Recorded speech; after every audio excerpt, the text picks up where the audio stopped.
بسم الله الرحمن الرحيم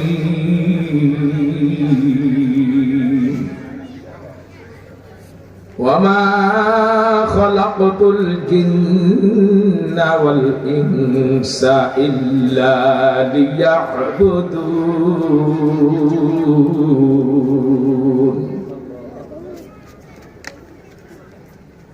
قال النبي صلى الله عليه وسلم سبعة يظلهم الله يوم لا ظل إلا ظله إمام عادل وشاب نشأ في عبادة الله ورجل قلبه معلق في المسجد إذا خرج منه حتى يعود إليه ورجلان تحابا في الله اجتمع عليه وتفرق عليه ورجل ذكر الله خاليا ففاضت عيناه ورجل دعته امرأة ذات حسب وجمال فقال إني أخاف الله ورجل تصدق بصدقة فأخفاها حتى لا تعلم شماله ما تنفق يمينه متفق عليه قال الله تعالى إن الله وملائكته يصلون على النبي يا أيها الذين آمنوا صلوا عليه وسلموا تسليما اللهم صل على سيدنا ونبينا وشفيعنا وحبيبنا ومولانا محمد صلى الله عليه وعلى آله وأصحابه وبارك وسلم محبته اللهم صل على سيدنا ونبينا وشفيعنا وحبيبنا ومولانا محمد صلى الله عليه وعلى آله وأصحابه وبارك وسلم بلغ العلا بكماله كشف الدجى بجماله حسنت جميع خصاله صلوا عليه وآله محمد نے آकर कुफर को मिटाया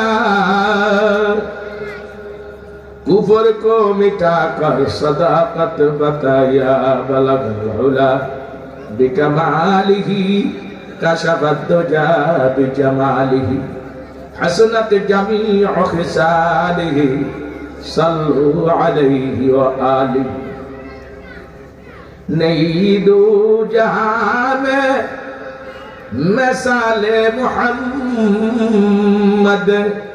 जमाले खुदा है कमाले मुहम्मद बलगल उला बिकमालिही कशफत दुजा बिजमालिही हसनत जमीअ खिसालिही सल्लु अलैहि व आलिही अल्हम्दुलिल्लाह 5 নং ঘাট যুব সমাজ ও এলাকাবাসীর যৌথ উদ্যোগে আজ 7 ডিসেম্বর 2024 শনিবার তৃতীয় বার্ষিক ওয়াজ ও দোয়া মাহফিল। আজকের মাহফিলের সম্মানিত সভাপতি জনাব আলহাজ হযরত মাওলানা মুফতি সিরাজুল ইসলাম সাহেব মুহতামিম রেলওয়ে মাদানী দারুস সুন্নাহ মাদ্রাসা বরস্টিশন। আজকের মাহফিলের প্রধান বক্তা আন্তর্জাতিক খ্যাতি সম্পন্ন মুফাসসির কুরআন তরুণের অহংকার মুফতি মাহফুজুর রহমান জাবের কুয়াকাটা। আজকের মাহফিলের আমন্ত্রিত সকল উলামায়ে কেরাম, আগত আল্লাহ পাকের আশিকিন জাকিরিন সালিহিন মুহিব্বিন বান্দাগণ, সরদার দুজাহা সাইয়্যিদুল মুরসালিন উম্মতের কান্ডারি, বিশ্ব মানবতার মুক্তির দিশারি, সত্যের দিশারি, সাইয়্যিদুল আম্বিয়া খাতামুল আম্বিয়া আকায়ে নামদার তাজদার মদিনা মুহাম্মদুর রাসূলুল্লাহ সাল্লাল্লাহু আলাইহি ওয়াসাল্লামের মুহাব্বতের উম্মত। মহান প্রভুর দরবারে লাখো কোটি শুকর ও সুজুদ, যিনি আমাদেরকে অত্যন্ত দয়া ও মায়া করে এই নুরানি বরকতি দ্বীনি মাহফিলে, কোরআন ও সুন্নাহ মাহফিলে হক্কানি উলামায়ে কেরামের মাহফিলে জাকিরিন শাকিরিনদের মজলিসে আল্লাহ ওয়ালাদের সাথে আল্লাহ আমাদেরকে আসার বসার তৌফিক দান করলেন। সেজন্য মহান স্রষ্টার দরবারে শুকরাতান উচ্চ কণ্ঠে আমরা সবাই একবার কালিমাতে শুকর আদায় করি, বলি আলহামদুলিল্লাহ। আরো জোরে বলি আলহামদুলিল্লাহ। আমার প্রিয় দিনী ভাইরা, যারা রাস্তাঘাটে আছেন, যারা ভাসমান বাজারে আছেন, যারা দোকানে রাস্তাঘাটে বিভিন্ন জায়গায় অবস্থান করছেন, আমি সকলের প্রতি করজোরে আবদার করছি, অনুরোধ করছি, মেহেরবানি করে সে মাহফিলে প্যান্ডেলের ভিতরে বসেন। এই মাহফিলে বসলে লাভ কি? قال رسول الله صلى الله عليه وسلم لا يقعد قوم يذكرون الله تعالى إلا حفتهم الملائكة وغشيتهم الرحمة ونزلت عليهم السكينة وذكرهم الله في من عنده। নবীজি বলেন, যখন মানুষ দ্বীনি মজলিসে, জিকির আজকারের মজলিসে, কোরআন ও সুন্নাহর মজলিসে বসে, রহমতের ফেরেশতারা ওই মজলিসটা, ওই মাহফিলটা বেষ্টন করে আকাশ পর্যন্ত দাঁড়ায়। তাই আমরা এখন ফেরেশতাদের ঘেরাওর মধ্যে আছি, গিরুডির মধ্যে আছি নাকি? রাসূল বলেন, এরপরে ওই মজলিসকে আল্লাহ পাকের রহমতের দ্বারা ঢেকে রাখা হয়। তৃতীয়ত, এই মানুষগুলির উপরে আল্লাহ পাকের বিশেষ সুকুনত, শান্তি অবতীর্ণ করা হয়। চতুর্থ হলো, এই মানুষগুলির আলোচনা প্রশংসা করেন আল্লাহ ফেরেশতাদের কাছে। আমাদের মতো পাপী তাপী গুনাহগারদের আলোচনা যদি নূরের তৈরি বেগুনাহ মাসুম ফেরেশতাদের কাছে করে, এটা আমাদের জন্য অনেক বড় সুসংবাদ, অনেক বড় ভাগ্যেরও ব্যাপার। কি বলেন, কথা ঠিক না বেঠে? বাইরে দাঁড়িয়ে, দোকানে বসে, ঘরে বসে ওয়াজ শোনা যাবে, কিন্তু মাহফিলের বরকত পাওয়া যাবে। এই জন্য মাহফিলের যে বরকতের কথা, যে ফজিলতের কথা আমি হাদিস শুনাইলাম, সেটা মাহফিলে আসলে বসলেই হবে। এই জন্য আমি অনুরোধ করব, মেহেরবানি করে রাস্তাঘাটে সময় নষ্ট না করে যারা স্বেচ্ছাসেবক আছেন তাদেরকে আমি অনুরোধ করব, আপনারা বুঝে শুনে মাহফিলে আমার ভাইদেরকে বসিয়ে দিন। আমি মহাগ্রন্থ আল কোরআন থেকে একটু আয়াতে কারিমা তিলাওয়াত করেছি। বিশ্ব নবীর সঙ্গ হাদিস থেকে একখানা হাদিসের টুকরা তেলাওয়াত করেছি। আয়াত ও হাদিসের আলোকে কিছু আলোচনা করার নিয়ত করেছি। তৌফিক চাই, আল্লাহ যেন আমার আলোচনার ভিতরে, অল্প সময়ের কথার ভিতরে বরকত দান করেন। সেই কথাগুলো যেন আমাদের বক্তা শ্রোতা সকলের, আমাদের আমলের জিন্দেগীর জন্য আল্লাহ কবুল করেন। আমিন। প্রথম যে আয়াতে কারিমা তিলাওয়াত করেছি আমি খুতবার ভিতরে, মানুষ সৃষ্টির উদ্দেশ্য কি, কারণ কি? প্রতিটা মানুষ, জ্ঞানী যারা, বুদ্ধিমান যারা, কেউ অপ্রয়োজনীয় কাজ করে না। সকলের কাজের পিছনে একটা উদ্দেশ্য থাকে। ব্যবসায়ী ব্যবসা করে উদ্দেশ্য নিয়ে, চাকরিজীবী চাকরি করে উদ্দেশ্য নিয়ে, চাষিরা চাষ করে উদ্দেশ্য নিয়ে, বিদেশে যারা যায় উদ্দেশ্য নিয়ে। প্রতিটা মানুষ উদ্দেশ্য নিয়েই কাজ করে, উদ্দেশ্য নিয়েই যেখানে সেখানে যায়। কিন্তু আল্লাহ তাআলা আমাদেরকে উদ্দেশ্যবিহীন সৃষ্টি করেন নাই। তিনিও আমাদেরকে যে উদ্দেশ্যে সৃষ্টি করেছেন, তিনি তা মহাগ্রন্থ আল কোরআনে বলেন, ওমা খলাকুতুল জিন্না ওয়াল ইনসা ইল্লা লিয়াবুদুন। হে মানুষ আর জিন, আমি তোমাদেরকেও সৃষ্টি করেছি আমার গোলামীর জন্য, আমার দাসত্বের জন্য। আর কোন উদ্দেশ্যে আমি তোমাদের সৃষ্টি করি নাই। মা উরিদু মিনহুম মিন রিজকিন ওয়া মা উরিদু আন ইউতঈমুন। আমি তোমাদের থেকে খানা চাই না, টাকা পয়সা চাই না, ধন দৌলত চাই না। আমি আল্লাহ চাই আমার গোলাম। কি চাই আল্লাহ? গোলাম। এখন গোলামের কাজ কি? মালিকের কথা পুরাপুরি মানা না আংশিক মানা? পুরাপুরি মানা। দুনিয়ার কোন কর্মচারী মালিকের কথা যদি যথাযথভাবে মানে, ওই মালিক ওই কর্মচারীর উপরে অনেক বিশ্বাস আস্থা রাখে, তাকে ভালোবাসে, তার প্রতি কোটি টাকা তার কাছে রেখে যায়, শত কোটি টাকা তার কাছে ফেলে যায়, কিন্তু তার আস্থা আছে, বিশ্বাস আছে। আমার এই কর্মচারী চোর নয়, ডাকাত নয়, লুটপাটকারী নয়, অনেক ভালো, ভদ্র, বিশ্বাসী। কি বলেন কথা ঠিক? ওই কর্মচারীকে মালিক যত ভালোবাসে, আল্লাহর গোলাম যারা হবে, আল্লাহ ওই দুনিয়ার মালিকের গোলাম কর্মচারীকে যত ভালোবাসে, এর চেয়েও হাজার কোটি গুণ বেশি আল্লাহ তার গোলামকে ভালোবাসে। আমরা কার গোলাম? আল্লাহর গোলাম। দুনিয়ার কর্মচারীর কোনো দোষ নাই, একটা দোষ আছে, মাঝে মধ্যে 200 টাকা মালিকের না জানায় পকেটে নেয়, অথবা আত্মীয় স্বজন আসলে দিয়া দেয়, কিন্তু মালিককে জানায় না। মালিক যদি জানতে পারে তার কর্মচারী মাঝে মধ্যে চুরি করে, এই কথা যদি রাখায়, তাহলে এই কর্মচারীর চাকরি থাকবে না। চাকরি তো যাবেই, সাথে সাথে তার উপরে চাপ হবে, তুই আমার লক্ষ লক্ষ টাকা চুরি করছ।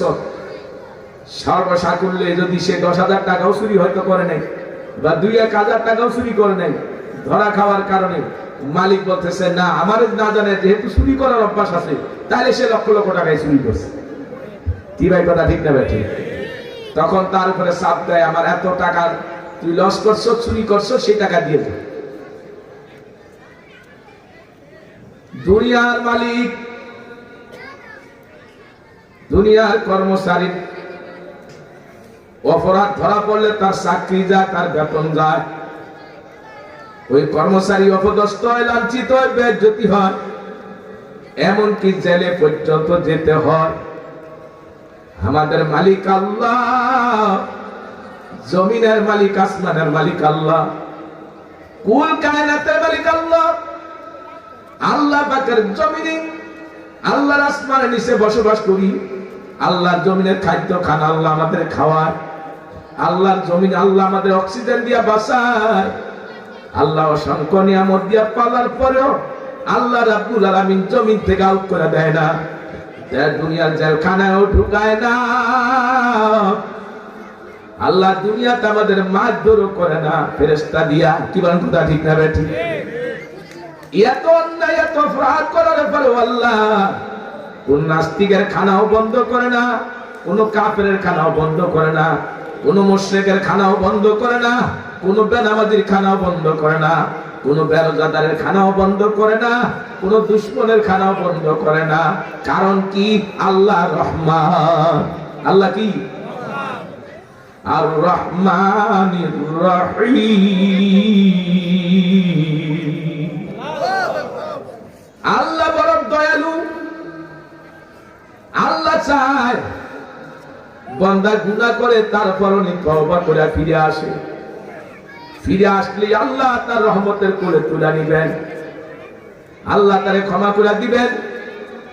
60 বছর, 70 বছর, 50 বছর হায়াতের ভিসা দিয়ে দুনিয়াতে ছেড়ে দিছেন, আর বলে দিছেন আমার বান্দা, আখিরাতের কামাই করার জায়গা দুনিয়া, আমি তোমাদের সৃষ্টি করছি আখিরাতের কামাই করার জন্য। তোমরা জাহান্নামে গেলেও আমার ক্ষতি নাই, জান্নাতে গেলেও আমার কোনো লাভ নাই। জান্নাতে গেলে তোমার লাভ, জাহান্নামে গেলে ক্ষতি, লোকসান তোমার। আল্লাহ পাক রব্বুল আলামিন বলেন, দুনিয়ার সমস্ত সৃষ্টি করছি তোমাদের জন্য, এমন কিছু নাই যেটা তোমাদের কাজে লাগে না। সব কিছু সৃষ্টি করলাম তোমাদের জন্য, আর তোমাদের সৃষ্টি করলাম শুধু আমি আল্লাহর গোলামি করার জন্য। সাপও আমাদের প্রয়োজনে সৃষ্টি করেছেন, পিপিলিকাও আমাদের প্রয়োজনে সৃষ্টি করেছেন, যত পোকামাকড় আছে এগুলি আমাদের প্রয়োজনে সৃষ্টি করেছেন। সাপও আমাদের প্রয়োজনে সৃষ্টি করেছেন। বর্তমানে গবেষকরা, বৈজ্ঞানিকেরা আল্লাহর সৃষ্টি নিয়ে গবেষণা করতে করতে সাপ সম্পর্কে তারা গবেষণা করে দেখছেন, সাপ আমাদের এত উপকারে আসে, আমাদের ক্ষতির চেয়ে 1000 গুণ বেশি উপকারে আসে। বলে কেমনে? ভাই, যদি সাপ না থাকতো, দুনিয়াতে এমন কিছু জীবাণু ছিল যেগুলো মানুষকে আক্রান্ত করলে মানুষের চিকিৎসা ছিল না, ওই মানুষটা মারা যাইত। তাই আল্লাহ রাব্বুল আলামিন এই সাপের নিঃশ্বাসের কারণে ওই জীবাণুগুলো ধ্বংস হয়ে যায়, মরে যায়, যার কারণে মানুষ ওই জীবাণুর আক্রান্ত থেকে মানুষ বেঁচে যায়। তাই আল্লাহ পাক রব্বানা মা খলাকতা হাযা বাতিলা, আমার আল্লাহ অনর্থক কোনো কিছু সৃষ্টি করে নাই, সব আমাদের প্রয়োজনে সৃষ্টি করলেন। আর আমাদেরকে শুধুমাত্র সৃষ্টি করলেন আল্লাহর গোলামের জন্য, দাসত্বের জন্য। কিন্তু আজকে আমরা আল্লাহর গোলামি বুঝি না। অধিকাংশ মানুষ এখনো পর্যন্ত আল্লাহকে চিনি না। আল্লাহ বলে, বান্দা, দুনিয়াতে কেউ তোমার উপকার করলে তুমি তার কথা ভুলতে পারো না। কোন চেয়ারম্যান, কোন এমপি তোমার একটা ঘর বানিয়ে দিলে তুমি এই কথাটা কখনো ভুলতে পারো না। ওই চেয়ারম্যান যদি রাত্রে 2টা 3টা তোমার ফোন দেয়, তুমি যদি ঘুমে বিমূঢ় থাকো, টের পাইলে ওই চেয়ারম্যানের কথা শোনার জন্য, ওই নেতার কথা শোনার জন্য তুমি দৌড়িয়া যাও তার কথা শুনতে যায়া। তার তুমি মোটেও দেরি করো না। দুনিয়ার একটা ঘর পাইয়া 20-50 হাজার টাকা দিয়ে একটা ঘর বানিয়ে দেওয়ার কারণে, 2-1 লাখ টাকা দিয়ে ঘর বানিয়ে দেওয়ার কারণে ওই ব্যক্তিরে তুমি এত ইজ্জত করো, এত সম্মান করো। ওরে আমার বান্দা, আমার চোখের মূল্য কত ধরবা, আমার পায়ের মূল্য কত ধরবা, আমার হাতের মূল্য কত ধরবা, আমার জবানের মূল্য কত ধরবা, আমার দাঁত, যেই দাঁত তোমারে লাগাইছি মুখে, এই দাঁতের মূল্য কত ধরবা, যে জিহ্বা তোমার মুখে দিছি, এই জিহ্বার দাম তুমি কত ধরবা। ও বান্দা, তুমি যত ধরবা তার চেয়েও তোমার আমি আল্লাহর এই সৃষ্টি কোটি কোটি গুণ বেশি দামি। কি বলেন কথা ঠিক কিনা? তুমি যত তার মূল্য ধরবা তার চেয়ে আরো বেশি দামি। আল্লাহ বলে, বান্দা, লাম নাজআল্লাহু আইনাইন ওয়া লিসানান ওয়া শাফাতাইন। আল্লাহ বলে, বান্দা বান্দি, তোমাদের যে চক্ষু দুটাকে আমি দেই নাই, নিশ্চয় আমি দিছি। আজকাল দুনিয়াতে চোখ দিয়ে তুমি ভালো মন্দ দেখো, এই চোখের দৃষ্টি শক্তি ক্ষমতা দিছি আমি আল্লাহ। এই চোখের ক্ষমতা কারো হাতে না, আমি আল্লাহ অনেকের চক্ষু দিছি ভালো দেখতো, এখন তার চক্ষু দুটার পাওয়ার কমায়া দিছি, চোখের আলো নষ্ট করে দিছি, এখন আর সে কিছু দেখতে পায় না। তাইলে বোঝা গেল চোখের নিজস্ব ক্ষমতা না, চোখের ক্ষমতা দিছে কে? কানের শ্রবণ ক্ষমতা নাই, কানে শোনার ক্ষমতা দিছে কে? হাতের কোনো ক্ষমতা নাই, হাতে কাজ করার ক্ষমতা দিছে কে? পায়ের চলার ক্ষমতা নাই, পায়ের চলার ক্ষমতা দিছে কে? মাথার ব্রেন নাই, মাথার ব্রেন দিছে কে? বন্ধুরা আমার, সব দিল আল্লাহ। আল্লাহ বলে, বান্দা, দুনিয়ার লাভ লোকসান বুঝো, দুনিয়ার ক্ষতি বুঝো, দুনিয়ার সব কিছু বুঝো। ও বান্দা, তুমি কেন তোমার আখিরাত বুঝো না? তুমি কেন তোমার রবকে চিনো না? আজকাল দুনিয়াতে তোমার মারে চিনলা, তোমার বাবারে চিনলা। মারে মা কইলে মা খুশি, বাবার বাবা কইলে আব্বা কইলে খুশি, আপারে আপা কইলে ডাকলে খুশি, তোমার শিক্ষকের স্যার কইলে ডাকলে খুশি, তোমার উস্তাদকে তুমি ডাকলে খুশি, তোমার লিডার করে ডাকলে খুশি। আর আমি আল্লাহরে আল্লাহ করে ডাকলে আমি আল্লাহ খুশি। তুমি যদি একবার আমি আল্লাহকে আল্লাহ বলে ডাক দাও, আমি আল্লাহ কমপক্ষে 10 বার তোমার ডাকে সাড়া দেই। আফসোসের বিষয় হলো আজকে আমরা আমাদের মালিকের সাথে সম্পর্ক না। এরা বাজান, দুনিয়ার একজন মন্ত্রীর সাথে সাধারণ একজন মানুষের সম্পর্ক যদি ভালো থাকে, ওই লোকটা যদি গরিবের সে গরিব হয়, এলাকার মানুষ তারে মূল্যায়ন করে, সম্মান করে, ইজ্জত করে। যে মন্ত্রীর লোক, খবরদার তার সাথে খারাপ আচরণ করা যাবে না। এর বাজান, দুনিয়ার একজন মন্ত্রীর সাথে সাধারণ একটা মানুষের সম্পর্ক হলে তার দাম যদি বাড়তে পারে, আমার মালিক আল্লাহর সাথে যদি সম্পর্ক করা যায়, তার দাম কত বেশি, তার দাম কত বেশি। আল্লাহর সাথে সম্পর্ক যার হয় তার দাম এত হয়। বেলালে হাফসির মতো একটা কালো মানুষ, গোলামের সন্তান গোলাম, চেহারাও সুন্দর ছিল না, ভাষা মুখের ভাষা স্পষ্ট ছিল না, কিন্তু আল্লাহর কাছে দামি হয়ে গেল। এত দামি, এত দামি। বেলাল একদিন ফজর আযান দেয় নাই, নবী তাকে মুয়াজ্জিন থেকে অব্যাহতি দিলেন সাহাবায়ে কেরামের পরামর্শে। সাহাবায়ে কেরাম বলে, ইয়া রাসূলুল্লাহ, এই মদিনার লোকেরা আমাদের সমালোচনা করে, আপনার সমালোচনা করে, বেলালের বিভিন্ন সমালোচনা করে, কয় যে এই মার্কার মুয়াজ্জিন বেলাল, ওই মার্কার এই নবী। এইভাবে বেলালকে বিভিন্ন রকমের তিরস্কারি করে। বেলাল আশহাদু আল্লাহ উচ্চারণ করতে পারে না, জিহ্বার জড়তার কারণে, সমস্যার কারণে আশহাদু আল্লাহ জায়গা আশহাদু আল্লাহ উচ্চারণ করতে। একটু মুখের জিহ্বার সমস্যার কারণে স্পষ্ট উচ্চারণ সিনের উচ্চারণ করতে পারতেন না। এই কারণে তারা তিরস্কারি করে। সাহাবীরা বলে, ইয়া রাসূলুল্লাহ, আমাদের মধ্যে তো অনেকে ভালো সুন্দর মধুর কণ্ঠে আযান দিতে পারে, নতুন একজন মুয়াজ্জিন নিযুক্ত করা হোক, বেলালকে অব্যাহতি দেওয়া হোক। নবীজি সাহাবায়ে কেরামের পরামর্শ নেওয়ার পর নতুন মুয়াজ্জিন নিযুক্ত করে দিলেন। নতুন মুয়াজ্জিন ফজর আযান দিয়ে দিল। আযান দেওয়ার পর কয়েক ঘন্টা পার হয়ে যায়, কিন্তু ফর্সা হয় না। ফর্সা না হওয়ার কারণে অন্ধকার আর অন্ধকার বাড়তেছে। নবীজি জামাতে নামাজ পড়তে পারছেন না। জিবরাইল এসে কয়, ইয়া রাসূলুল্লাহ, মসজিদে আযান হইছে? কয়, হ্যাঁ হইছে তো। কয়, ইয়া রাসূলুল্লাহ, বেলাল আযান দিলে তো ফেরেশতারা সব জায়গা থেকে বেলাল আযানের আওয়াজ শুনতো, আজকে কে আযান দিল তার আওয়াজ, আযানের আওয়াজ তো আমরা শুনি নাই।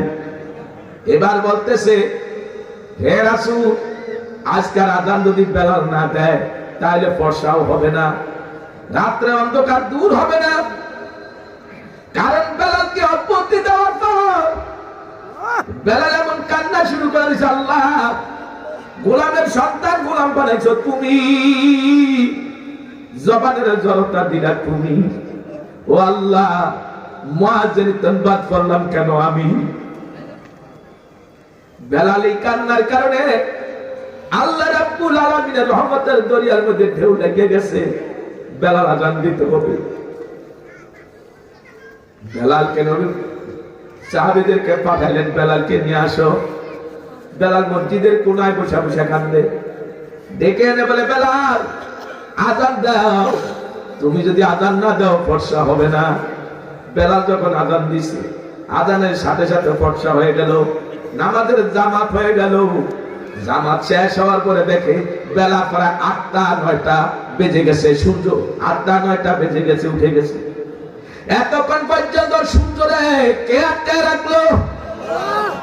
বন্ধুরা আমার, আল্লাহর একজন আসে প্রেমিকের কারণে আল্লাহ যদি এটা করতে পারে, বাজার আমি বুঝাতে চাই, আল্লাহর কাছে দাবি হওয়ার জন্য কোনো বংশ লাগে না, উচ্চ শিক্ষিত লাগে না। আল্লাহর কাছে দাবি হয় যার মধ্যে তাকওয়া আছে, যার মধ্যে ঈমান আছে, যার মধ্যে আল্লাহ এবং রাসূলের প্রেম ভালোবাসা আছে। কি বলেন কথা, ঠিক না বেঠিক? আল্লাহ পাক রব্বুল আলামিন আমাদের বড় দয়ালু মালিক।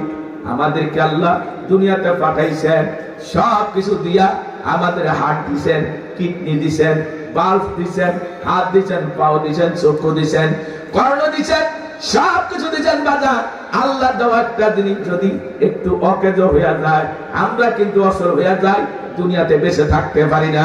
যেমন কারো যদি কিডনি ড্যামেজ হয়ে যায়, নষ্ট হয়ে যায়, ওই মানুষটার বাঁচতে পারে না। কি বলেন কথা, ঠিক কিনা? এই কিডনি কে দিছে? টাকা দিয়ে কিনছি? আল্লাহ পাক রব্বুল আলামিন যে চক্ষু দিলে, চক্ষু কি নিজেরা কিনছি না আল্লাহ দিছে? সব কিছু আল্লাহ দিছে। এগুলির দাম কত? আসমান জমিন বিক্রি করলেও আল্লাহ দেওয়া চোখের মূল্য হবে না, আল্লাহ দেওয়া হাতের মূল্য হবে না, আল্লাহ দেওয়া কিডনির মূল্য হবে না, আল্লাহ দেওয়া হার্টের মূল্য হবে না, আল্লাহ দেওয়া বাল্বের মূল্য হবে না, আল্লাহ দেওয়া পায়ের মূল্য হবে না। এই ফ্রি জিনিসগুলিকে দান করলো সে আল্লাহ। আমাদের কাছে কি চাইলো? সব দিল আল্লাহ।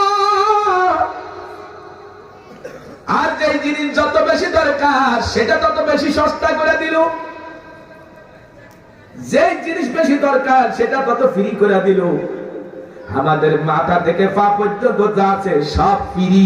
কি বলেন কথা, ঠিক না বেঠিক? বন্ধুরা আমার, জমিন থেকে আমাদের খাদ্য খোরাক কে দেয়? পানির মধ্যে মাছ কে তৈরি করে দেয়? গাভীর মধ্যে দুধ কে দেয়? আল্লাহ বলে, মিন বাইনি ফারসিন ওয়া দামিল লাবানান খালিসান সাইওয়াল লিশারিবিন। আল্লাহু আকবার। আল্লাহ কা বান্দা বান্দি গরুরে খাওয়াইলে খলবুশি ঘাস পানি, তার থেকে আমি আল্লাহ রক্তে পরিণত করে, আবার এই রক্তকে গরুর পালানে দিয়া সাদা দুধে পরিণত করে দেই। যেই দুধ দিয়ে আজকে তুমি ছানা বানাও, রসগোল্লা বানাও, ঘি বানাও, এই দুধ দিয়ে কত কিছু বানাও। এই দুধে পানির কি রক্তের গন্ধ নাই, গরুর সোনার গন্ধ নাই, গোবরের গন্ধ নাই। এই সুস্বাদু দুধ আমি আল্লাহ তোমাদেরকে খাওয়াই, তোমাদেরকে পালি। আমার নিয়ামত ভোগ করার পরেও কেন আমার চিনো না? দুনিয়ার সব চিল্লা, দুনিয়ার দল চিল্লা, নেতা চিল্লা, দুনিয়ার ঘর চিল্লা, বাড়ি চিল্লা, বিবি চিল্লা, সন্তান চিল্লা, বন্ধু চিল্লা, ব্যবসা চিল্লা, সব চিল্লা, তুমি আল্লাহকে চিনতে পারো না। তাইলে বোঝা গেল তোমার মতো বড় নিমক হারাম এই দুনিয়াতে আর কেউ নাই। কি বলেন কথা ঠিক কিনা? এত আদর করে কে বানাইছে?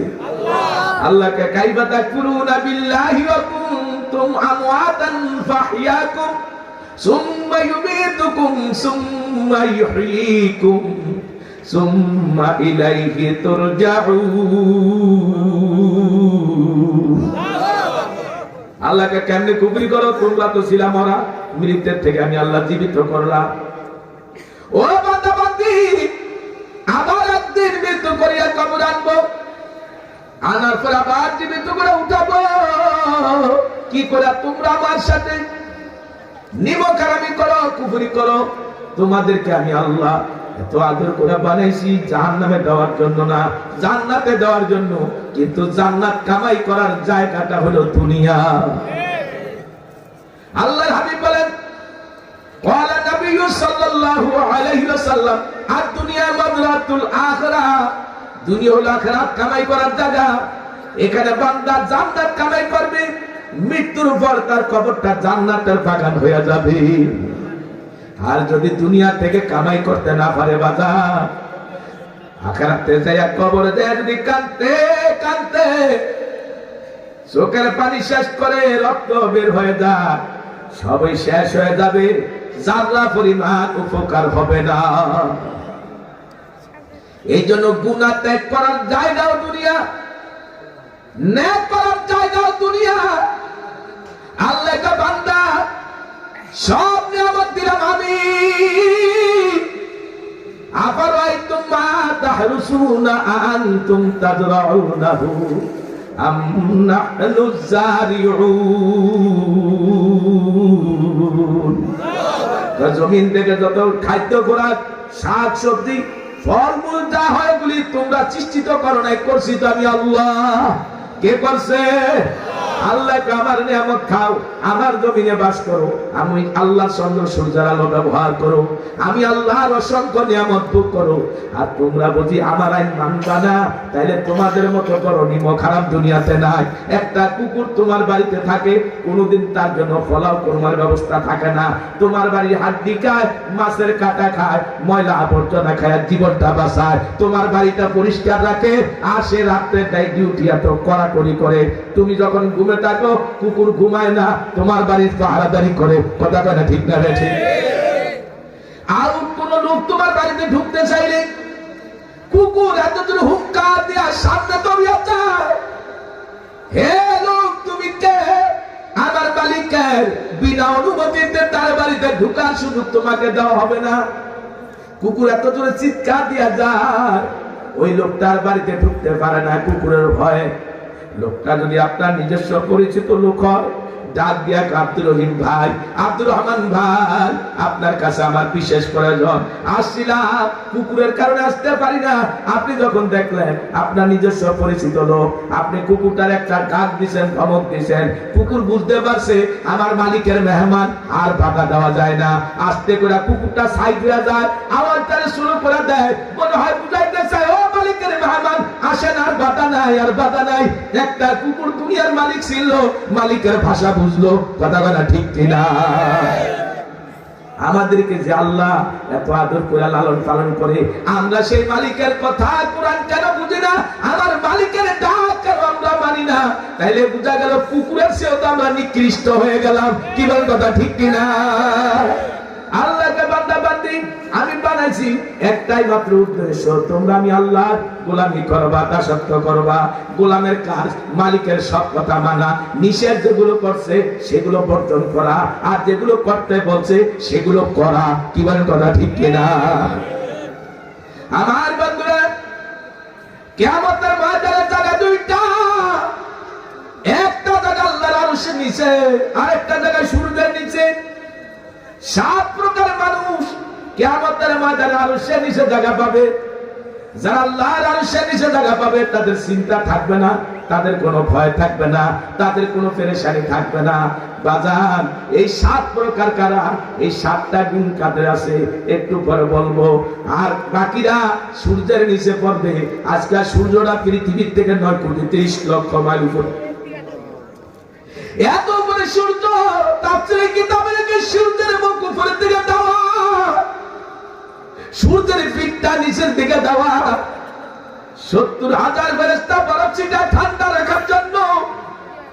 এত উপরে সূর্যের তাপ, 9 কোটি 30 লক্ষ মাইল উপরে সূর্য। বৈজ্ঞানিকদের গবেষণা। ও বাবা, দুনিয়াতে পানি আছে, বাতাস আছে, গাছগাছালি আছে। সূর্যের তাপ এত দূর থেকে জমিনে লাগলে আমরা গরমের মৌসুমে সহ্য করতে পারি না।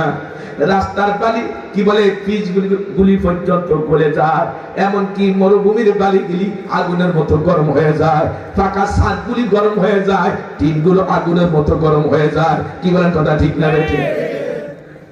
ওই গরম টিনের ভিতরে একটা মানুষের গায়ের কাপড়গুলো যদি খুলে ওই টিনের মধ্যে তারা শক্ত করে আটকায় দেওয়া যায়, কিছু সময়ের পরে এই লোকটার বাঁচবে না, ওই গরমের কারণে সে মারা যাবে। কি বলেন, কথা ঠিক না বেঠিক? আমার বন্ধুরা, আল্লাহ রাব্বুল আলামিনের সূর্যের তাপ এত দূর থেকে দুনিয়াতে বরদাস্ত করতে পারি না। আর কিয়ামতের ময়দানে সূর্যটা 1 হাত আধা হাত উপরে আসিয়া যাবে, সূর্যের মুখ নিচের দিকে ঘুরিয়ে দেওয়া হবে, উল্টা পিঠটা উপরের দিকে চলে যাবে। 70,000 ফেরেশতার বরফ ছিটানো বন্ধ হয়ে যাবে। আল্লাহ হুকুম করবে, সূর্য তোমার যত তাপ আছে ছাড়িয়ে দাও। সূর্যের তাপে হাসরের ময়দানটা জ্বলিয়ে পুড়িয়ে আত্মা হয়ে যাবে। নিচে আগুন, উপরে আগুন, পাও টিকাইতে পারবে না। গুনাহগার লাফাইতে থাকবে। ঠান্ডা জায়গা নাই, কোনো গাছ কি বলে ছায়া নাই, কোনো কিছু নাই। আহারে, মাথার মধ্যগুলি ফেটে যাবে, শরীরে 360টা জোড়া ফেটে যাবে, মধ্যগুলি বাতের ফ্যানের মতো উঠলাবে। আর এই বান্দা বান্দি কাঁদতে থাকবো, মাবুদ গো আমাদেরকে এইভাবে কষ্ট না দিয়া মৃত্যু দিয়া দাও। আল্লাহ বলে, লা ইয়ামুতু ফিহা ওয়া লা ইয়াহইয়া, মরবেও না বাঁচবেও না, শুধু শাস্তি, শুধু শাস্তি আর শাস্তি, কষ্ট আর কষ্ট, মরণ নাই রে বাবা। এজন্য বলতে চাই, কিয়ামতের ময়দানে আল্লাহর আরশের নিচে 10 প্রকার মানুষ কারা জায়গা পাবে। 1 নাম্বার হলো ইমামুন আদিল, ন্যায় বিচারক প্রতিনিধি, ন্যায় বিচারক চেয়ারম্যান মেম্বার, ন্যায় বিচারক এমপি, ন্যায় বিচারক কি বলে ওয়ার্ডের নেতা, ন্যায় বিচারক বাড়ির নেতা, ন্যায় বিচারক ঘরের নেতা। যে যতটুকুর দায়িত্বে ছিল অধীনস্থদের সঙ্গে যদি ন্যায় বিচার করে, পক্ষপাতিত্ব না করে, বেইনসাফি না করে, এমন বিচারকেরা কিয়ামতের দিন আল্লাহর আরশের নিচে জায়গা পাবে। কিন্তু বাজার, যারা আজকে দুনিয়াতে পক্ষপাতিত্ব করে, জুলুম অত্যাচার করে, বাজার ন্যায় বিচারের পক্ষে যারা নাই, এদের হাসর হবে কিয়ামতের ময়দানে আবু জেহেলের সাথে। নবীর সঙ্গে হাসর যদি চাই, নবীর ইনসাফের সাথে আমার ইনসাফের মিল থাকতে হবে, নবীর আদর্শের সাথে আমার আদর্শের মিল থাকতে হবে। বন্ধুরা আমার, এই কারণে দুনিয়ার জীবনে আমাদের করণীয় বর্জনীয় বিষয়গুলো আমাদের সবার জানা দরকার। ন্যায় বিচারক যারা হবে কিয়ামতের দিন আল্লাহর আরশের নিচে জায়গা পাবে। যারা আরশের নিচে জায়গা পাবে তাদের কোনো হয়রানি থাকবে না, পেরেশানি থাকবে না, চিন্তা থাকবে না হাসরের ময়দানে। আর যারা সূর্যের নিচে থাকবে তাদের পেরেশানির শেষ না।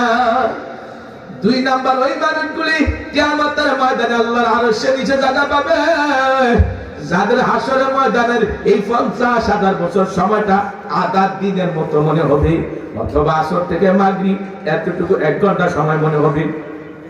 বাজান কাদের, যারা দুনিয়াতে যুবক বয়সে ইবাদত করবে। ও যুবকেরা, আমার দয়ার নবী কয়, যুবক বয়সে যদি তোমরা নামাজ পড়ো, যুবক বয়সে যদি রোজা রাখো, যুবক বয়সে যদি পর্দার আইন মানো, যুবক বয়সে যদি নিশা ছাড়ো, যুবক বয়সে যদি গুনাহ ছাড়ো, যুবক বয়সে যদি পাপাচার ছাড়ো, যুবক বয়সে যদি জিনা ছাড়ো, যুবক বয়সে যদি চুরি ডাকাতি ছাড়ো, যুবক বয়সে যদি ইসলাম বিরোধী শক্তির বিরুদ্ধে থাকো, ইসলামের পক্ষে যদি থাকো, আল্লাহর আইন বাস্তবায়নের পক্ষে যদি থাকো, এমন যুবকরা নবী কয় কিয়ামতের দিন আল্লাহর আরশের নিচে জায়গা পাবে। হে যুবকেরা, তোমরা যুবকরা বড় দাবি। দয়ার নবী বললেন ন্যায় বিচারের পরে জায়গা হবে যুবকদের। যে যুবকরা সালিহিন হবে, নেককার হবে, নামাজি হবে।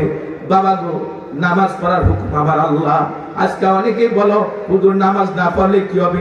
আমরা আল্লাহরে ভালোবাসি, নবীকে ভালোবাসি। আল্লাহরে যত ভালোবাসো, নবীরে যত ভালোবাসো, যদি আল্লাহর কথা না মানো, নবীর কথা না মানো, তাইলে জান্নাতে যাওয়া যাবে না। কথা কথা ঠিক কিনা? এই জন্য বলতে চাই, নামাজ সম্পর্কে বলতে চাই, ইবাদতের মধ্যে সর্বশ্রেষ্ঠ ইবাদত নামাজ। বলেন তো কি? রাসূল বলেন ওয়ারাজুল কলবুহু মুআল্লাকুন ফিল মাসজিদি ইযা খারাজা মিনহু হাত্তা ইয়াউদা ইলাইহি। ওই নামাজি কিয়ামতের দিন আরশের নিচে জায়গা পাবে। যেই নামাজি মসজিদে অন্তরটা ঝুলা রেখা যায়, আবার আযান দিলে এসে জামাতে নামাজ পড়বে। ওই নামাজি, যেই নামাজি নামাজের প্রতি তার এত টান, এত নিশা, নামাজ না পড়া পর্যন্ত তার মনে শান্তি আসে না, নামাজ না পড়া পর্যন্ত তার দিলের মধ্যে শান্তি লাগে না। নামাজ পড়লে মনটা শান্তি হয়ে যায়, নামাজ পড়লে তার শরীরটা শান্তি হয়ে যায়। এরকম নামাজি, যেই নামাজি নামাজে গুনাহ থেকে ফিরায়, যখন সে নামাজি সঠিক নামাজি হয়, তখন যে জুয়া খেলাইতে গেলে তার ভিতরে ভয় আসে, আল্লাহ দেখতেছে, আমি কেমনে আল্লাহর কুদরতি শোকের সামনে জুয়া খেলাবো। নেশা করতে গেলে ভয় আসে, আমার আল্লাহ দেখতেছে, আমি আল্লাহর সামনে কেমনে নেশা করবো, কেমনে মদ গাঁজা খাবো, কেমনে নিশা শুই নেবো, কেমনে আমি নিশা করি করবো। আমার মালিক তো রয়েছে, আমার মালিক তো দেখতেছে। বন্ধুরা আমার, তার ভিতরে একটা আতঙ্ক, ভয় কাজ করে। তখন সে গুনাহ থেকে ফিরিয়া যায়। না না, গুনাহ করা যাবে না, নেশাখুরি করা যাবে না। বাবা গো, আজকে অনেকেই নেশাখোর, সমাজের মধ্যে অনেক যুবকদের চরিত্র নষ্ট করে রাখছে নেশাখুরির কারণে। কথা বলা ঠিক না বেঠে? একটু ভালো করে শুনো বাবা, আমার দয়ার নবী তার মিথ্যা বলে নাই। নবী বলে লা ইয়াদখুলুল জান্নাতা মুদমিনু খমর। নেশাখোর আল্লাহর জান্নাতে ঢুকতে পারবে না। যারা নেশাখুরি করে মারা যাবে, তারা আল্লাহর জান্নাতে ঢুকতে পারবে না।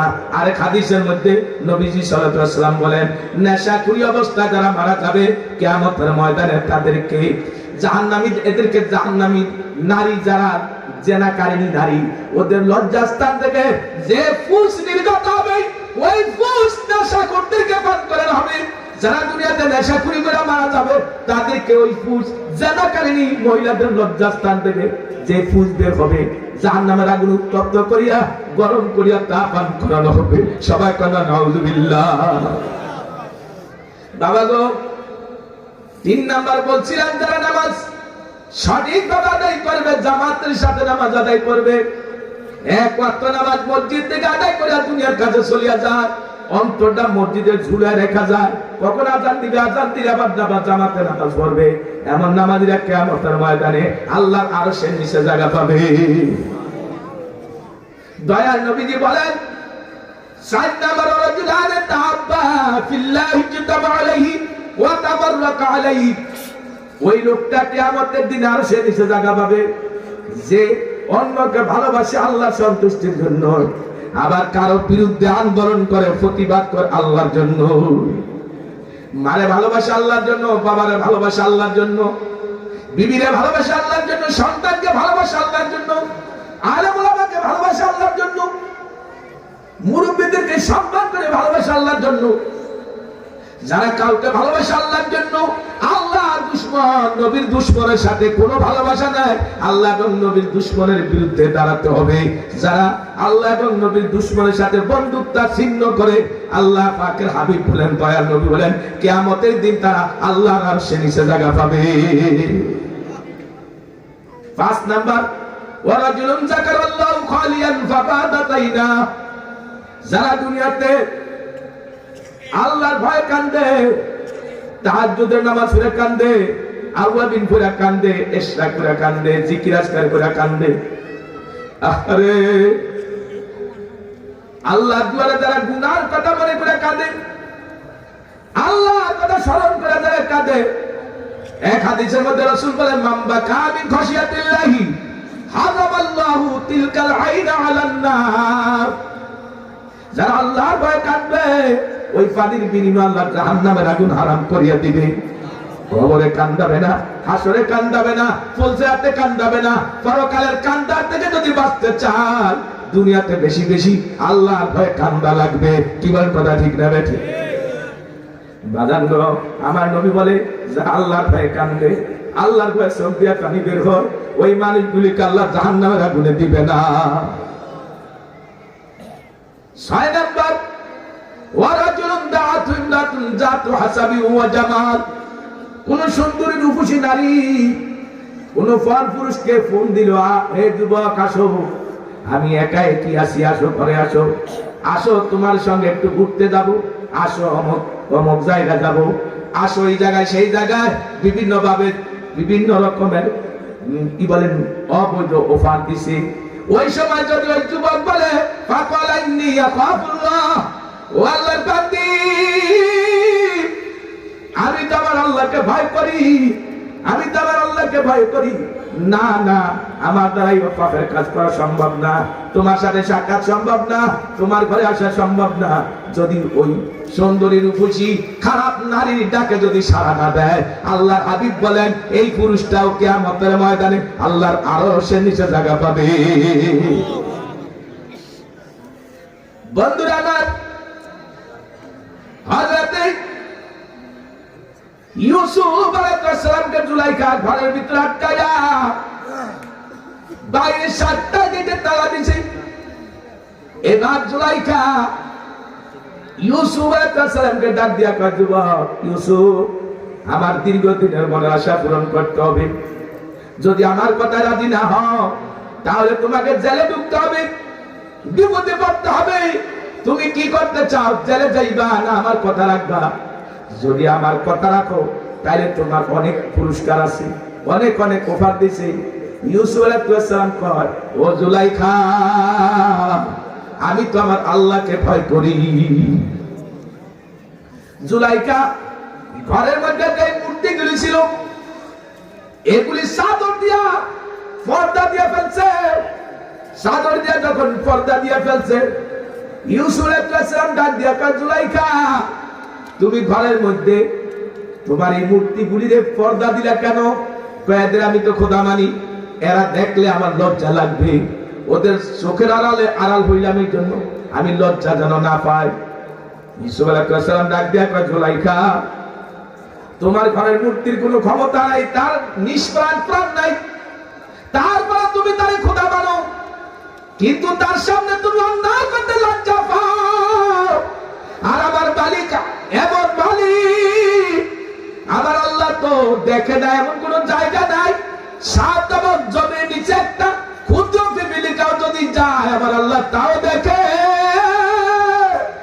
আল্লাহ দেখেন এমন জায়গা নাই।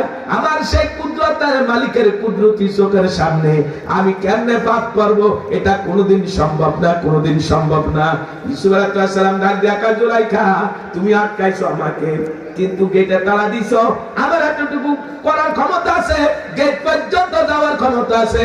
ও জুলাইখা, তুমি যতই আমাকে বলো আমি তোমার সাথে অন্যায় কাজে লিপ্ত হব না। জোরে কেন আল্লাহু আকবার। ইউসুফ আলাইহিস সালাম আল্লাহু আকবার বলে একটা দৌড় দিয়েছে। দৌড় দিয়া যখন গেটের কাছে আসছে, দরজার কাছে আসছে, সঙ্গে সঙ্গে আল্লাহ পাকের এমন কুদরতের তালাগুলি টাস টাস করে খুলে গেছে। ইউসুফ আলাইহিস সালামকে জুলাইখা আটকায় রাখতে পারে নাই। বাদান আল্লাহ বলে, আল্লাযীনা জাহাদু ফিনা লানাহদিয়ান্নাহুম সুবুলানা ওয়া ইন্নাল্লাহা লামাআল মুহসিনিন। আল্লাহ বলেন, যারা আল্লাহর রাস্তায় মুজাহিদা করে, যারা আল্লাহর রাস্তায় সংগ্রাম করে, যারা গুনাহ থেকে বাঁচতে চেষ্টা করে, আমার আল্লাহ তাদের জন্য বহু রাস্তা খুলে দেন। জোরে জোরে কান্না সুবহানাল্লাহ। হে যুবকেরা, আমার আল্লাহ রাস্তা সহজ করে দিয়েছেন। ইউসুফ নবীর জুলাইখা সেই প্রতারণা জুলাইখা তারা আটকাইতে পারলো না। এত শক্তভাবে আটকানোর চেষ্টা করলো, বাইরে দিয়া তালা দিল, কিন্তু আল্লাহ রাব্বুল আলামিন যখন দেখলেন ইউসুফ নবী পাপের জন্য লিপ্ত, পাপ করতে রাজি না। ইউসুফ নবী বাঁচতে চায়, আল্লাহকে আমার বান্দা বাঁচার জন্য যখন সামনে আগাইছে, আমি আল্লাহ কেমনে পিছায় থাকি, আমি আল্লাহ আমার কুদরত নিয়ে বান্দার সামনে হাজির হয়ে গেছি। আল্লাহ বিনা সাবিতে আল্লাহ তাআলা টাস করে খুলে দিল।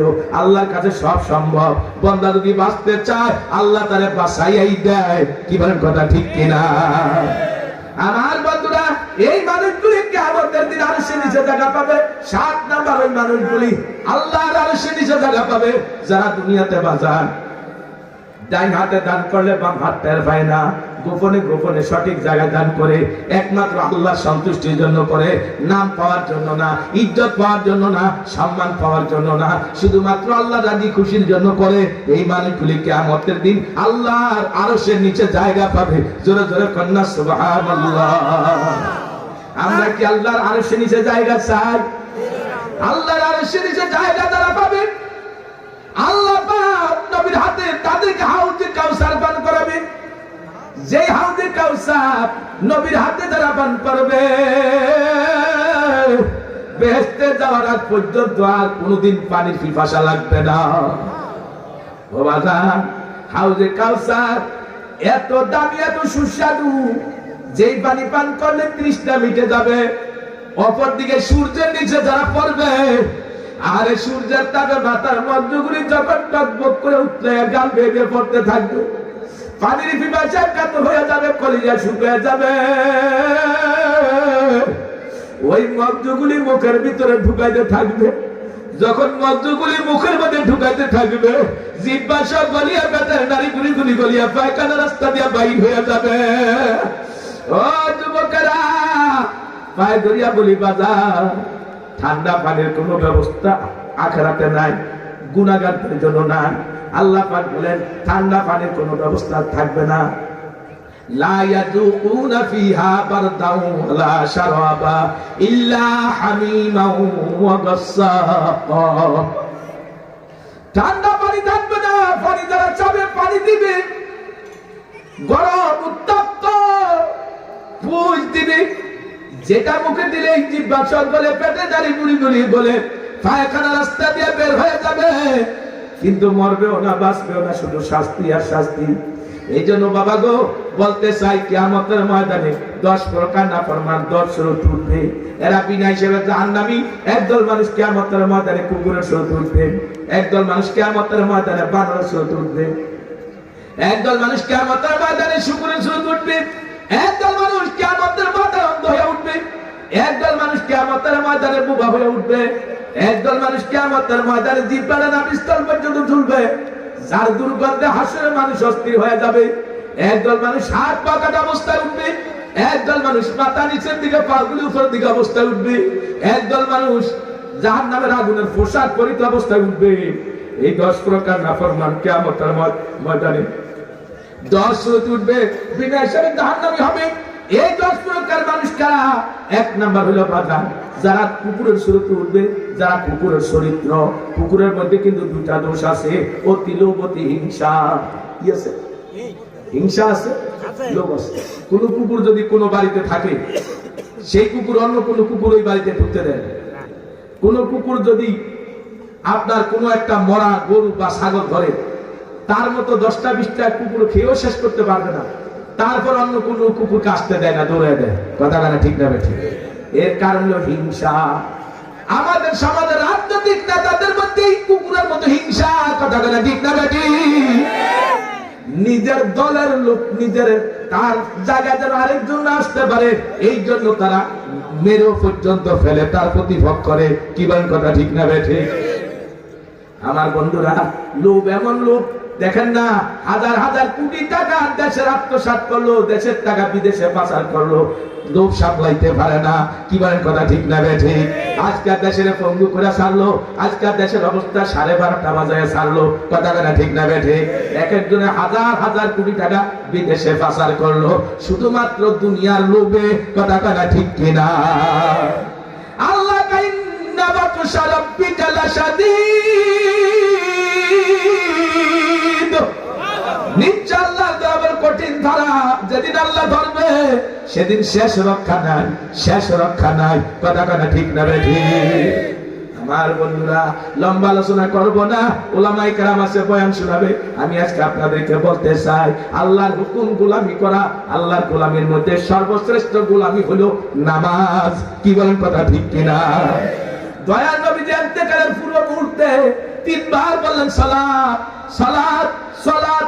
আমার নবীর জীবন যায় যায় অবস্থা, জান কান্দানির সময় আমার নবী নামাজের কথা কেন এতবার বললেন, এত গুরুত্ব দিলেন যে উম্মত যেন নামাজ না পড়ে যেন জাহান্নামী না হয়। নামাজ না পড়লে জাহান্নামে যাওয়া লাগবে, এই জন্য নবী সতর্ক করে দিলেন ইন্তেকালের পূর্ব মুহূর্তেও, ও আমার উম্মতেরা, নামাজ ছাড়ো না, নামাজ ছাড়ো না, নামাজ ছাড়লে বিপদে পড়বা, নামাজ ছাড়লে বিপদে পড়বা। দয়া নবী বলেন আসসালাতু মিফতাহুল জান্নাহ, নামাজ বেহেশতের চাবি। আরেক হাদিসের মধ্যে নবী বলেন মান তারাকা সালাতা মুতাআম্মিদান ফাকাদ কাফারা জিহাদ, যে ইচ্ছা করে নামাজ ত্যাগ করলো সে প্রকাশ্যে কুফরি করলো। আরেক হাদিসের মধ্যে নবী বলেন ক্বালা নবী সাল্লাল্লাহু আলাইহি ওয়াসাল্লাম আসসালাতু ইমাদুদ্দিন ওয়া মান তারাকা ফাকাদ হাদামাদ্দিন ওয়া মান আকামা ফাকাদ আকামাদ্দিন, যে নামাজ কায়েম করলো সে ইসলামের খুঁটি কায়েম করলো, যে নামাজ ছেড়ে দিল সে ইসলামের খুঁটি ভাঙ্গা চুরমার করে দিল। ইসলামের খুঁটি ভাঙলে কি ইসলামের বন্ধু না শত্রু? আরো জোরে বলেন, বন্ধু না শত্রু? তাহলে নামাজ ছেড়ে দেওয়া কি ইসলামের বন্ধুত্বের পরিচয় না শত্রুতার পরিচয়? আমার বন্ধুরা, নবী বলেন এক ওয়াক্ত নামাজ কাজা করলে, সময় মতো আদায় না করে অপর ওয়াক্তে আদায় করলে এক হুকবার জাহান্নামের আগুনে জ্বলতে হবে। এক হুকবার পরিমাণ হযরত আলী রাদিয়াল্লাহু আনহু ব্যাখ্যা দিয়েছে, দুনিয়ার হিসাবে 2,88,00,000 বছর জাহান্নামের আগুনে জ্বলতে হবে এক ওয়াক্ত নামাজের জন্য কাজা করলে, মানে সময় পার করে আদায় করলে। কত বছর জাহান্নাম? 2,88,00,000 বছর জাহান্নাম এক হুকবার পরিমাণ। টোটালে নামাজটা যদি না পড়ে 2,88,79 দিয়া পূরণ দিলে যত কোটি বছর হবে তত কোটি বছর জাহান্নামের আগুনে জ্বলতে হবে। ওরে বাবা যুবকেরা, ও পর্দার আমার মা বোনেরা, মাগো আল্লাহ রাসূল বলেছেন যে নারীরা গুনার কাজ থেকে বিরত থাকিয়া 4টা কাজ করতে পারবে, কিয়ামতের দিন 8টা জান্নাতের দরজা তাদের জন্য খুলে দেওয়া হবে। যে দরজা দিয়ে ইচ্ছা তো জান্নাতে প্রবেশ করতে।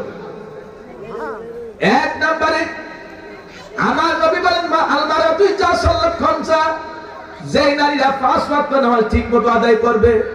2 নম্বর সাওম শাহরা, রমজানের রোজাগুলি ঠিকভাবে আদায় করবে। 3 নম্বর আহসানাত ফারজা, যে নারীরা তার চরিত্র পবিত্র রাখবে। রূপ লাবণ্য সৌন্দর্য স্বামী ছাড়া কারো সামনে ওপেন করা যাবে না। নিজের সাজগোজ অন্য কোনো পুরুষকে দেখানো যাবে না। নিজের সাজগোজ সৌন্দর্য যত কিছু আছে স্বামী ছাড়া অন্য কাউকে দেখানো যাবে না। আর আজ আমাদের মা বোনরা অনেক সময় বিয়ে শাদীতে কোনো অনুষ্ঠানে গেলে এমন ছোলা কলার মতো হয়ে যায়, এক অলঙ্কার আদি পইরা এত সুন্দর সাজ্জা মনে হয় অর্ধউলঙ্গ হয়ে যায়। হাজার পুরুষের চোখের জায়গা কামাই করে, ওই পুরুষরা প্রতিটা নজর দিলে প্রতিটা নজর একটা করে চোখের জানা। যতবার তাকাবে ততবার চোখের জানা হবে, যত পুরুষ তাকাবে তত পুরুষের চোখের জানা একত্র পেলে যা হবে ওই দায়ুস মহিলাদের একাত্রগুলি গুণা হয়ে যাবে। ও আমার মা জননীরা, জাহান্নামের আগুন সহ্য করতে পারবি নি রে মা। মাগো নবীর কন্যা হযরতে ফাতেমা রাদিয়াল্লাহু তাআলা জীবনে কোনোদিন পর পুরুষ তারা দেখে না, এত পর্দা করলো, এত ইবাদত বন্দেগী করলো, তারপরেও ফাতেমা ভয়ে কাঁদতে কাঁদতে অস্থির হয়ে যেত। কারণ নবী বলছে, ও আমার মা ফাতেমা, ইয়া বিনতে মুহাম্মদ আনকিযি নাফসাকি মিনান নার, হে মুহাম্মদের কন্যা, হে আমার কন্যা ফাতেমা, ইয়া ফাতেমা বিনতে মুহাম্মদ আনকিযি নাফসাকি মিনান নার, মাগো তুমি নিজে জাহান্নামের আগুন থেকে বাঁচো, নিজে জাহান্নামের আগুন থেকে বাঁচো। ও মা, জান্নাতের গ্যারান্টি আমি নবীও দিতে পারি না। আমি নবী জানিয়ে দিলাম, মা তুমি নিজের জাহান্নামের আগুন থেকে নিজের বাঁচাও, গুনাহ থেকে নিজের বাঁচাও, পাপের থেকে নিজের বাঁচাও, বেপরদার থেকে নিজের বাঁচাও, জানার থেকে নিজের বাঁচাও।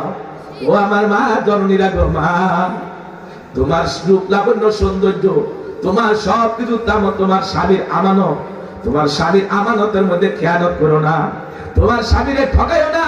তোমার স্বামীকে ঠকাইয়া পর পুরুষের সাথে যদি তুমি অন্যায় কাজে লিপ্ত হও, কিয়ামতের ময়দানে মা তোমার চোখগুলি পুরুষের লিঙ্গে পরিণত করে দেওয়া হবে, পুরুষের চক্ষুগুলি মহিলার লিঙ্গে পরিণত করে দেওয়া হবে, এমন বেইজ্জত করে হাসরের ময়দানে উঠানো হবে।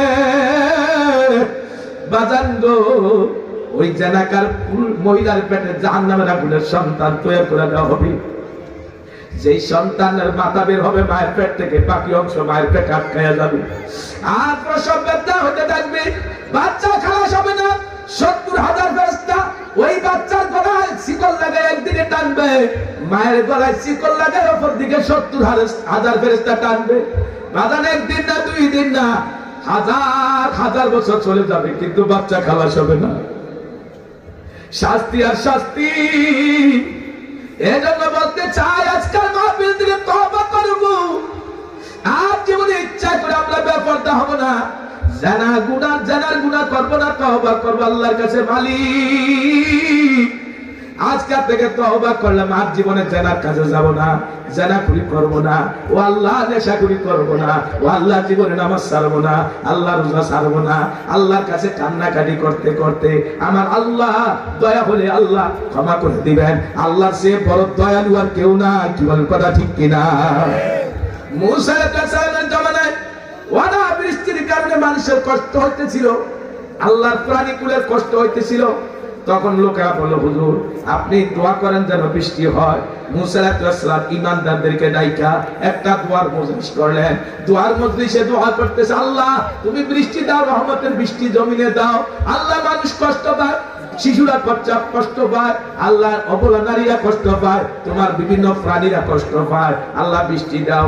আল্লাহ গায়েব থেকে আওয়াজ দিয়া বলে, নবী মুসা তোমার এই ভালো মজলিসের মধ্যে একটা জঘন্য পাপী লোক আছে, তারা যদি উঠে না দাও দোয়া কবুল হবে না, বৃষ্টি হবে না।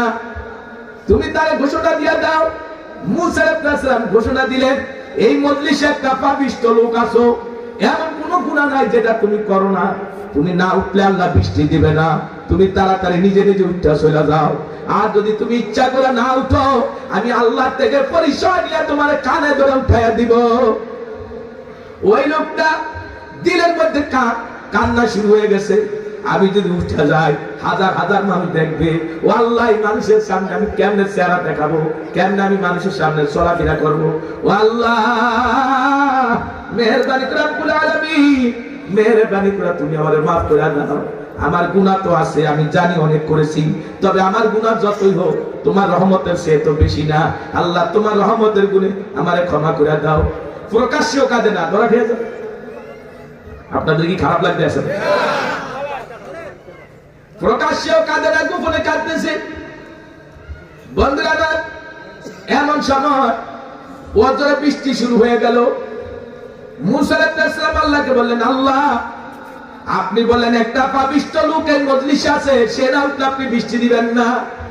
কেউ তো উঠলো না, কেন বৃষ্টি দিলেন? কেন আপনি বৃষ্টি দিয়া সবকিছু সায়লাভ করে দিলেন, বৃষ্টি দিলেন, যথেষ্ট পরিমাণ বৃষ্টি দিলেন, উঠলো না কিছু না, কেন আপনি বললেন কি, করলেন কি? আল্লাহ পাক ডাক দেয়া, নবী মুসা যেই লোকটার কারণে আমি বৃষ্টি দিব না বলছি, উঠায় দিতে বলছি, ওই লোকটা আমার দরবারে এমন তওবা করছে, আমার রহমতের দরিয়ার মধ্যে জোয়ার লেগে গেছে, আমার আরশের খুঁটি কাঁপা শুরু হয়ে গেছে। আমি ওই লোকটা যখন আমার কাছে তওবা করছে, কান্নাকাটি করছে, আমি আল্লাহ বরদাস্ত করতে পারি না, আমি এখন তার কারণে আমি বৃষ্টি দিয়া দিলাম। আমার বন্ধুরা, আমাদের সবার গুনাহ আছে কম বেশি, কিন্তু আমাদের গুনার খবর আল্লাহকে বলবো, দুনিয়ার কাউকে বলবো না। দুনিয়ার কাউকে বললে সে আমার গুনার সাক্ষী হয়ে যাবে, এই জন্য কাউকে গুনার কথা বলবো না, গোপনে আল্লাহর কাছে বলবো, আর চোখের পানি ফেলায় কাঁদবো। আমার আল্লাহ বড় দয়ালু, আমার আল্লাহ বড় মেহেরবান, আমার আল্লাহ বড় গাফফার। আল্লাহ ক্ষমার ঘোষণা দিছে, আমরা আল্লাহর কাছে ক্ষমা চাইতে রাজি আছি কিনা? যখন রাজি আছি কিনা?